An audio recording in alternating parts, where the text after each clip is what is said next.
Ceci est un livre audio autogénéré par Google. Introduction. Le point de départ de cet ouvrage, qui articule recherche et création, a été une production artistique intitulée Reprise. Dans ce travail, j'ai réalisé une tentative de reconstruction d'une histoire probable de ma famille, d'origine italienne, ayant émigré vers l'Argentine aux alentours de 1885. Face au vide et à l'inconnu de la mémoire et de l'histoire familiale, je suis parti des traces matérielles, photographies et mnésiques, récits oraux qui subsistaient. L'impossibilité de revenir sur le passé et de réaliser une véritable reconstitution m'a amené à réaliser des enquêtes, des déplacements géographiques, mais aussi imaginaires, et à effectuer un travail d'interprétation sur la base des quelques éléments que j'avais en ma possession. À partir d'un travail d'articulation des traces dispersées, j'ai tissé des liens pour écrire une histoire possible, mêlant la mémoire et l'imaginaire. Mais si le passé est dépassé et métamorphosé, comment le reconstruire? Comment remplir les vides, l'inconnu d'une histoire familiale? La mémoire et l'imaginaire peuvent-ils nous aider dans cette reconstruction? Certains artistes, tels Raymond Depardon, Richard Billingham ou Andrés Di Tella, entre autres, tentent également de revenir sur le temps écoulé, en travaillant à partir de traces pour réaliser des tentatives de reconstitution d'histoire. Dans leurs essais infructueux de retrouver une temporalité dépassée, ils utilisent en guise d'éléments déclencheurs de leur imaginaire les archives, les photographies existantes ou les documents, qui agissent en tant qu'objets médiateurs de la mémoire. Ces restes du passé seraient pour ces artistes, les pièces qui symbolisent le fil précieux de la mémoire, afin d'appréhender une réalité plus profonde qui semble à première vue insaisissable. Mais pourquoi revenir sur des traces ou des êtres déjà disparus? Quelle serait la raison de vouloir remonter le cours du temps irréversible, tâche impossible en soi? En quoi et pourquoi la photographie, spécifiquement, peut-elle jouer un rôle important en tant qu'objet médiateur entre passé et présent? En outre, les images photographiques nous donnent-elles un souvenir fictif, ce qui pourrait empêcher l'acte de remémoration? Ou peuvent-elles nous aider au contraire à reconstruire une histoire? Si revenir sur le passé, dans un acte réflexif qui utilise des objets médiateurs, est source de contradictions, comment alors reconstituer une histoire lorsqu'elle est difficile à connaître, voire lorsqu'elle est perdue, ou lorsque les origines familiales sont physiquement éloignées du sujet qui recherche ses propres souvenirs ou ceux d'un autre? Peut-on combler les manques et récupérer à travers l'art une partie de son identité jusque-là niée ou oubliée? La problématique de ce livre est construite à partir des questions qui ont surgi de mon travail artistique, principalement celles qui ont trait à la mémoire et à la reconstruction d'histoire, au voyage dans l'espace-temps, ou à l'aller-retour géo-artistique. Il s'agit là d'une dialectique entre la création et la recherche, partant, d'une part, de l'analyse théorique des artistes contemporains qui ont travaillé sur ces mêmes questionnements et de l'autre, de l'étude de mon travail artistique. À partir de la méthode que nous allons constituer, basée sur l'interaction entre l'analyse des œuvres d'autres artistes, de la pensée des théoriciens, et de mes propres productions artistiques, se produira ainsi un mouvement d'oscillation entre la pensée et la création, un constant aller-retour entre les deux. Ce dialogue constant nous fera avancer parallèlement dans nos réflexions et dans nos créations. Ainsi, analyser en détail, depuis un regard théorique, les œuvres de certains artistes qui abordent la reconstruction d'histoire nous permettra de comprendre en profondeur leur processus de travail, leur questionnement, leur manière de mettre en forme esthétiquement leur cheminement. Cela nous permettra également de réfléchir à notre propre travail artistique, à le remettre en question, ou au contraire à affirmer notre positionnement sur certains aspects. D'autre part, approcher théoriquement les œuvres d'autres champs disciplinaires tels que le cinéma ou la littérature, nous permettra d'ouvrir le dialogue, allant de la photographie vers d'autres arts, mais aussi vers l'interdisciplinarité. De même, la reconstruction d'histoire dépasse le champ strictement photographique, et l'œuvre devient hybride en accueillant en elle différentes disciplines, à la fois artistiques et scientifiques, telles l'historiographie, l'anthropologie, etc., qui se trouvent reconfigurées par le travail de l'artiste. Chaque artiste interprète la reconstruction d'histoire depuis un point de vue particulier, celui lié à son art, mais il contribue également à enrichir les autres disciplines. Ainsi, par exemple, la photographie s'entremêle avec le cinéma et la littérature, et les arts s'enrichissent mutuellement de ces hybridations qui génèrent de nouvelles esthétiques. En tant que matériau, la photographie possède une capacité d'adaptation et de transformation qui a permis aux artistes issus d'autres disciplines de l'utiliser dans leurs œuvres, enrichissant en retour le langage photographique et assouplissant les frontières qui séparent de moins en moins les arts.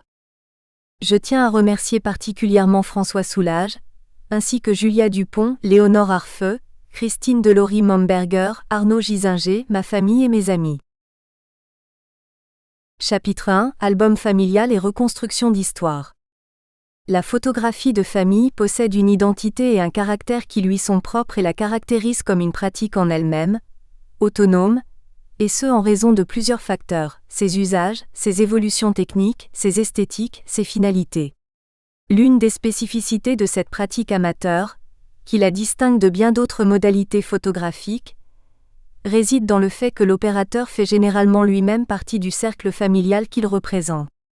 Il partage un espace et un moment de vie en commun, des liens affectifs avec les êtres proches qui composent le groupe familial, les événements de la vie en général et de la vie quotidienne.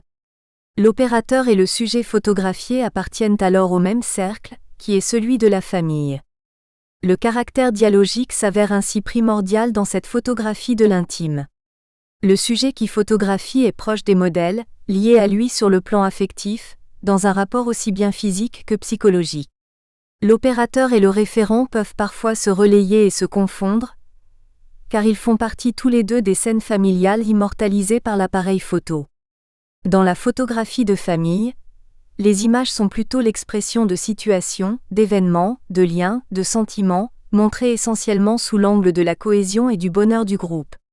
Elles enregistrent souvent des moments de plaisir et de partage entre les êtres d'une même famille, des moments de bonheur, la joie d'être ensemble et l'union familiale, et nous présentent une vision idéale, d'où sont absentes les crises, les maladies, les séparations, les conflits.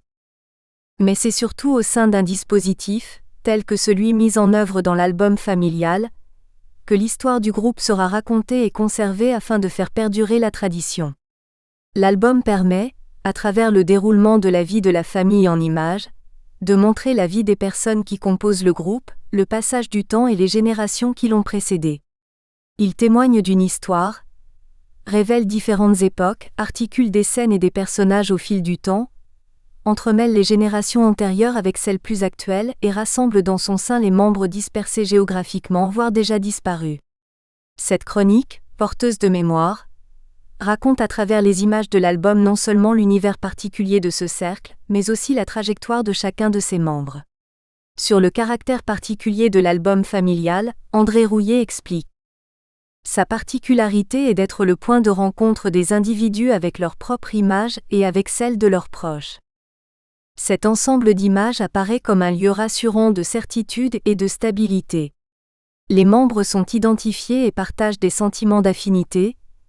Ils éprouvent en regardant ces images un sentiment d'appartenance à ce groupe social qu'est la famille. Celle-ci devient ainsi le centre de construction de l'identité du sujet, de sa perception de la réalité, et de la façon de générer des relations avec les autres.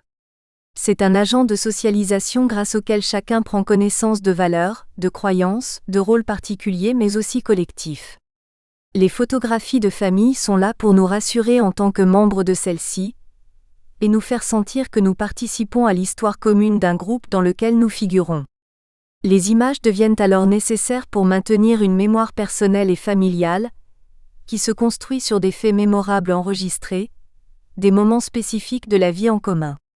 L'histoire se raconte en images, dans un dispositif qui revêt la forme d'une fiction du bonheur et de la cohésion. Cependant, si les images de l'album familial proposent une vision idéalisée de la filiation, certains artistes traitent de cette partie souvent négligée, presque jamais présentée dans les albums de famille, qui est celle qui concerne les difficultés, les crises, les non-dits, les épreuves. C'est particulièrement sur ces artistes qui construisent un anti-album, s'opposant radicalement à l'album traditionnel, que nous allons nous appesantir autour de questions telles que comment donner à voir ce qui est invisible et ce qu'occultent les images de l'album conventionnel? Comment montrer les drames qui font pourtant partie de la vie en commun? Peut-on reconstruire sa propre vie par le biais de la pratique photographique? De l'album de famille à l'anti-album. Richard Billingham. À l'époque de l'invention du médium photographique, une pratique symbolique telle que la photographie reflète à travers ses images le statut individuel et social d'une classe sociale, comme la bourgeoisie, en pleine ascension, et qui a besoin d'établir son rôle dans la société. Pour celle-ci, il est important de montrer sa situation sociale à travers l'économie et la consolidation du noyau familial. La bourgeoisie produit alors une mise en scène d'elle-même afin de construire sa propre image et celle de ses proches. Si le portrait devient l'une des pratiques préférées de la bourgeoisie et des élites, peu à peu la classe moyenne a elle aussi accès à cette activité, jusqu'alors réservée exclusivement aux couches sociales supérieures. Les procédures formelles sont respectées selon les hiérarchies et les règles de l'époque. Les postures et les poses, par exemple, sont étudiées et fixées à l'avance en prenant en compte la structure familiale. La famille est en effet au cœur de la société bourgeoise, et il devient primordial de réaliser l'image du groupe, puisque celui-ci reflète, d'une part, la continuité de la vie de famille et de la descendance, et garantit d'autre part une continuité de l'histoire familiale. Grâce à son invention révolutionnaire, George Eastman au XIXe siècle a modifié la technique photographique pour la réduire à un niveau maximum de simplicité. Avec les progrès techniques et l'invention du Kodak Instamatic en 1906, la pratique de la photographie commence à s'élargir progressivement jusqu'à sa grande popularisation en 1930. L'ensemble de l'opération est contrôlé, et il suffit d'appuyer sur l'obturateur. Il faut seulement prendre la photo, et le reste sera fait automatiquement par la firme Kodak.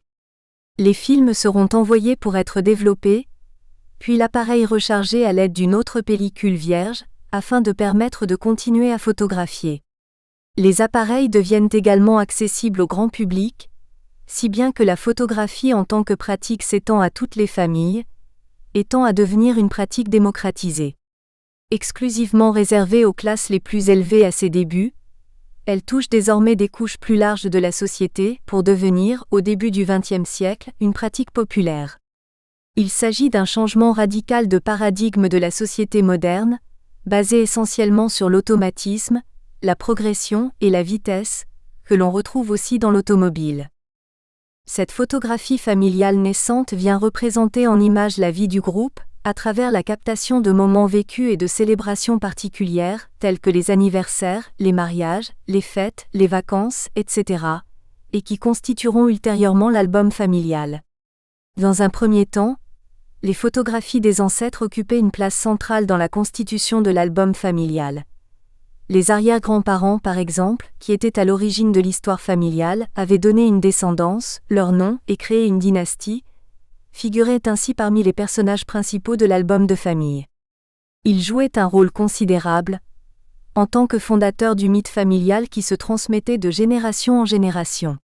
Leurs histoires étaient transmises oralement, à partir des photographies de l'album, révélant l'importance de la parole et d'un récit qui se réactualise au fil du temps, avec la succession des générations. Si, dans le cercle artistique, la photographie de famille a été longtemps négligée en raison de son apparente simplicité, certains artistes se sont inspirés de cette pratique amateur afin de construire une esthétique personnelle, dans laquelle, comme l'explique André Rouillet, l'expression du sujet prime sur la technique. Cette technique sauvage et aléatoire sera reprise formellement par des photographes comme moyen d'exprimer leur propre vision du monde, en se détachant consciemment des règles d'une époque. C'est le cas de photographes tels que Robert Frank, Diane Arbus, ou encore plus près de nous, Richard Billingham, dont nous analyserons l'œuvre dans ce chapitre.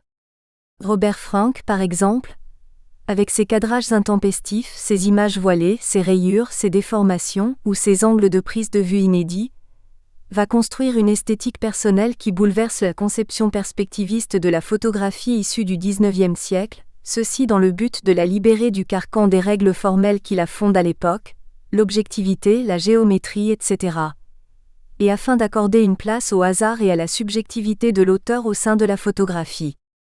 André Rouillet fait une distinction entre le reportage classique, le reportage dialogique et la photographie de famille. Le terme de photoreportage est très en vogue dans les années 1930, 1940 et 1950. Ce genre a été pratiqué par la plupart des grands photographes de l'entre-deux-guerres, le plus souvent sur commande, avec des outils et des préoccupations très diverses. Au sens strict du terme, il désigne un ensemble de clichés pris autour d'un sujet donné dans un temps circonscrit et dans une perspective le plus souvent narrative. On l'a souvent assimilé à la pratique de l'instantané, dont l'archétype est à la fin des années 1930, l'instant volé d'Éric Salomon, pour devenir 20 ans plus tard, l'instant décisif d'Henri Cartier-Bresson. Dans la photographie de reportage, explique Rouillet, l'autre devient souvent un objet, une chose à photographier. Le sujet photographiant se trouve, en général, dans une relation de distance par rapport à son sujet, et il n'y a pas d'implication directe de la part du photographe. Il faut capter les événements avec objectivité et distanciation. Le dialogue minimal et le recul sont alors les deux caractéristiques principales du reportage à la sauvette, où l'autre devient en étranger. Au contraire, dans le reportage dialogique, toujours selon l'auteur, le photographe essaie de devenir partenaire du sujet photographié, essayant d'instaurer avec lui une relation d'égalité à travers le dialogue et la relation, et ceci dans un temps plus ou moins prolongé. Le caractère relationnel et le processus temporel sont essentiels à cette pratique, qui est beaucoup moins prédatrice que la précédente. Dans la photographie de famille, l'opérateur établit une relation plus proche avec l'autre. Il partage sa vie et de nombreux instants avec ceux qu'il photographie, les parents, les grands-parents, les cousins, les amis.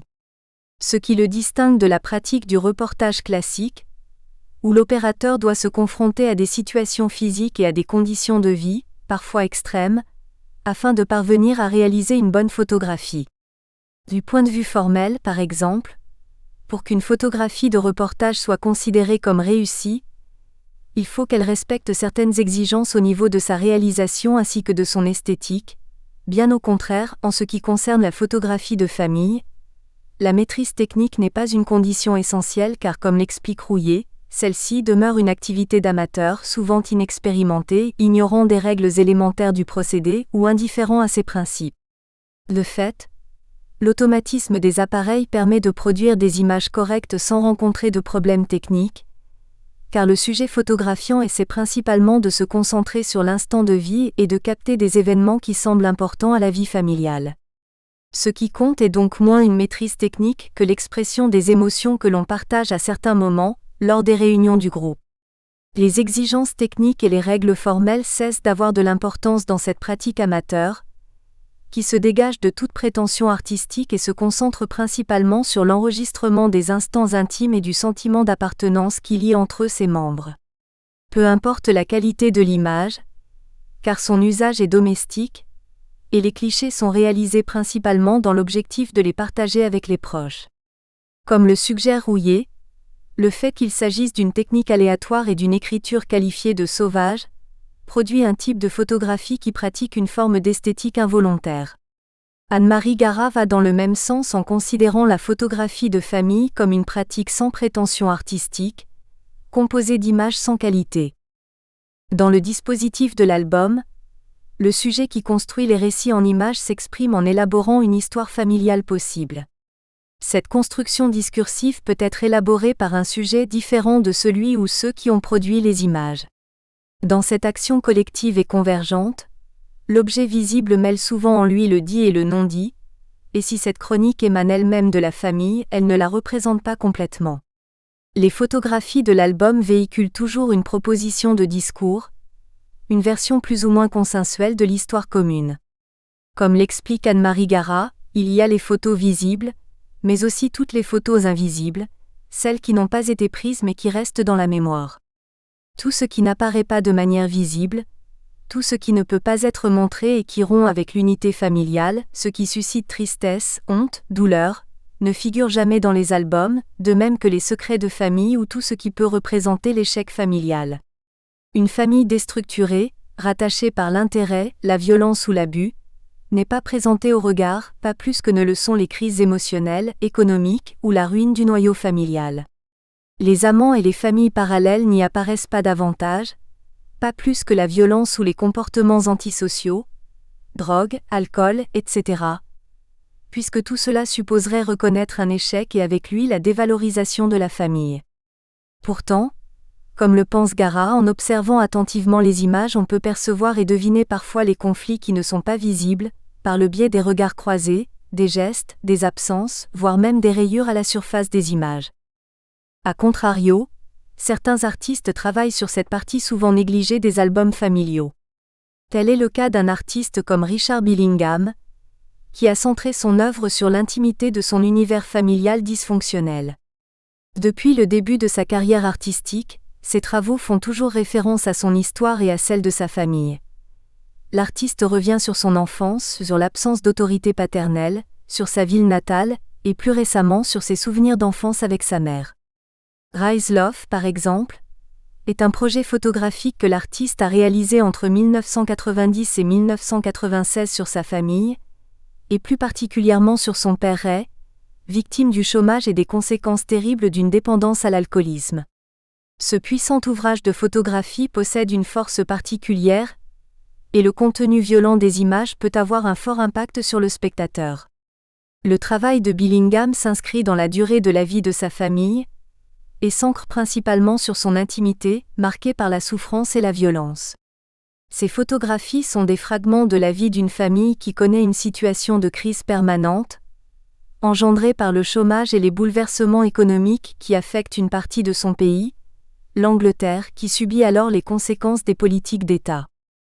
Dans les prémices du projet, l'artiste qui souhaite devenir peintre est un adolescent qui vit avec son père dans un petit appartement.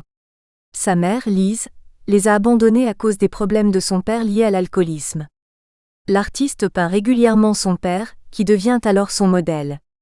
Mais en raison de son état d'ébriété, ce dernier a du mal à rester debout durant les pauses. Billingham commence alors à utiliser l'appareil photographique en guise d'outil de travail, moyen qui lui permet de réaliser ses tableaux à partir des images enregistrées. Si ces photographies s'apparentent, au premier regard, à des clichés instantanés et pris sur le vif, son regard se focalise en réalité sur les contrastes, les tonalités et les textures. Le photographe témoigne d'un œil de peintre, ce que l'on peut percevoir dans ses compositions et dans son utilisation particulière de la couleur et de la lumière. Billingham lui-même reconnaît l'influence de la peinture dans sa démarche, et affirme qu'il ne regardait pas de photographie jusque-là. C'est probablement ce regard personnel qui l'a aidé à construire ce projet, avec une vision si singulière. Libéré des influences des photographes, il se permet de photographier avec une liberté totale, et observe le monde avec un œil de peintre. Quand je prenais les photos, je ne regardais pas le travail des autres photographes. Je me servais de mes connaissances en peinture. Mon langage est surtout pictural, pas photographique. D'où l'impression de différence, je pense. Les images qui composent le livre Rise Love font alterner des scènes de vie, des images de violence familiale, la présence des animaux de compagnie, chiens et chats, mais aussi celles des animaux sauvages captés dans leur environnement naturel, oiseaux, canards, etc., laissant la place alors à des photographies bucoliques. Ce livre est un objet construit avec un sens remarquable de la narration, et dès les premières pages, le spectateur est invité à contempler une histoire familiale tragique dans son intimité comme s'il s'agissait d'un roman noir. La thématique et le champ d'action du photographe se centrent exclusivement sur le territoire de l'espace familial, circonscrit à sa propre maison.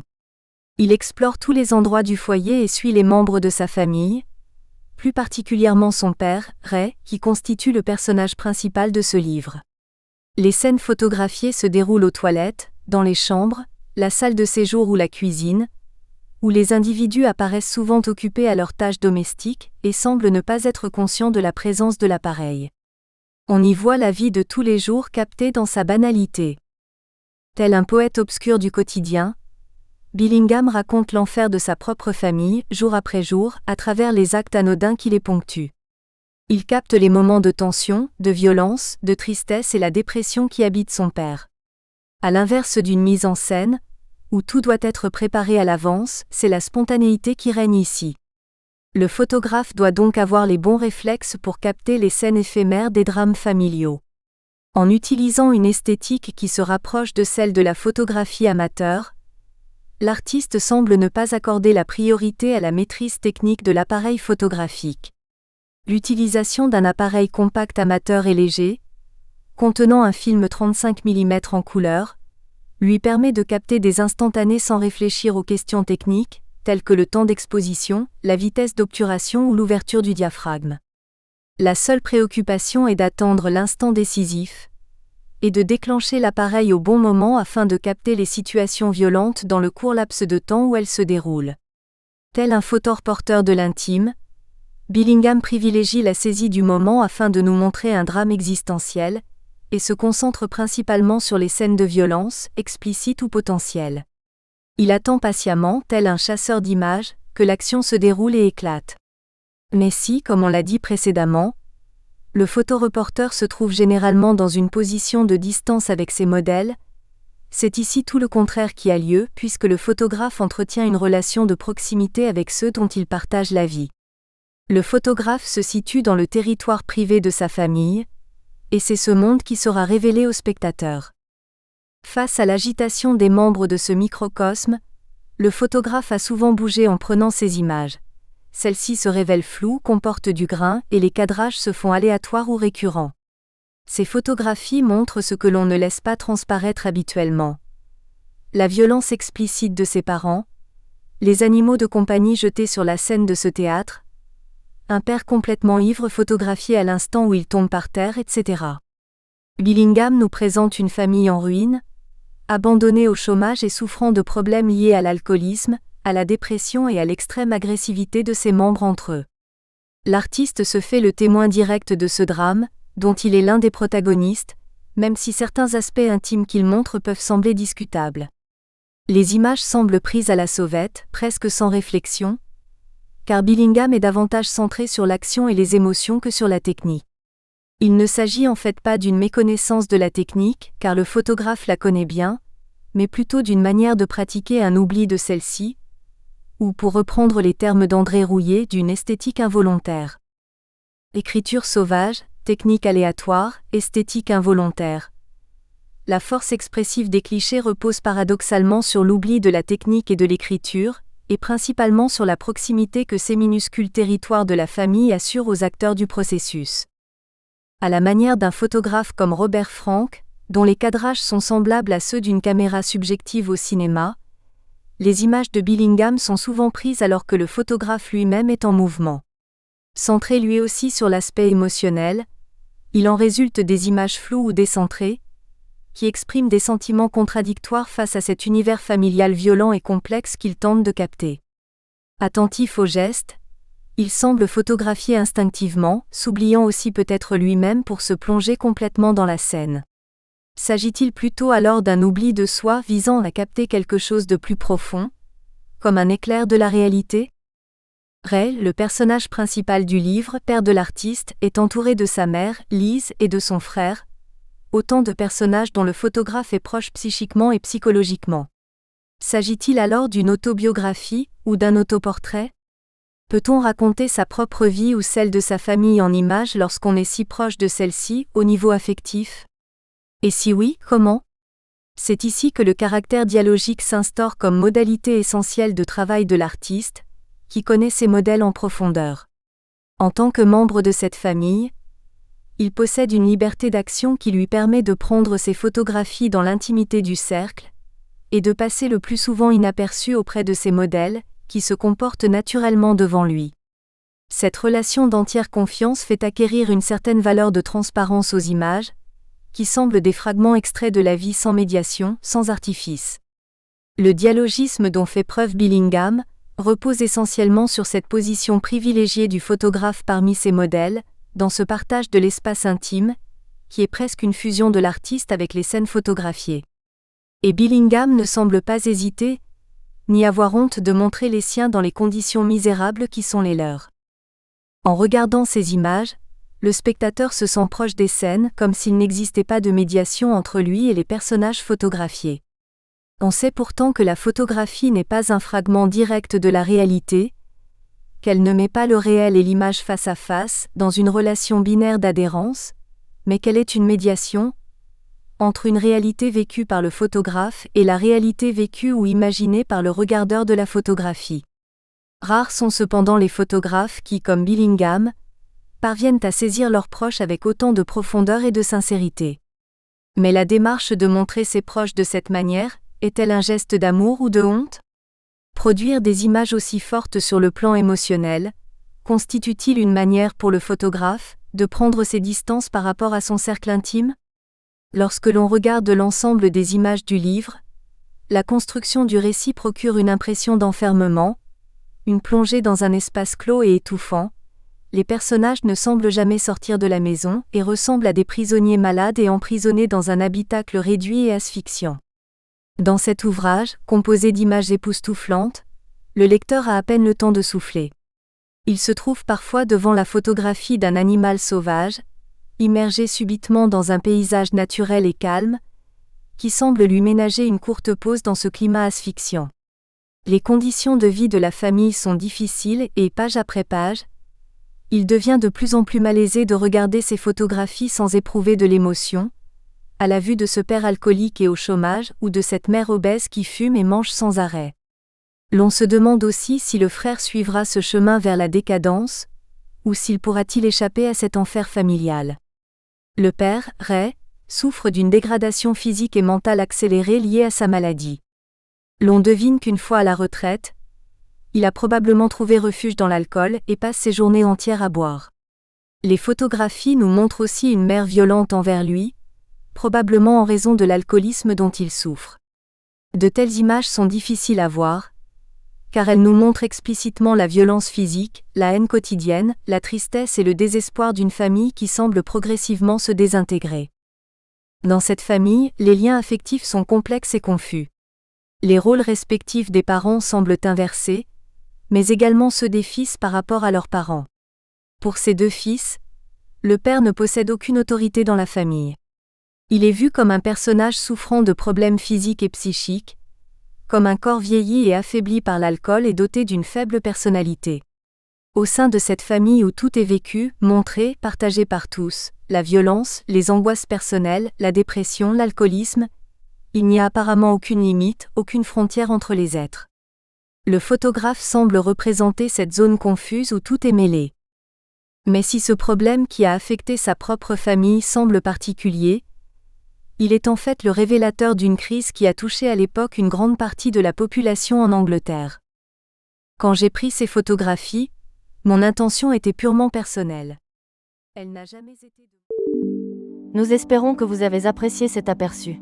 Pour continuer à écouter ce livre audio sur Google Play Livres, utilisez le lien dans la description de la vidéo.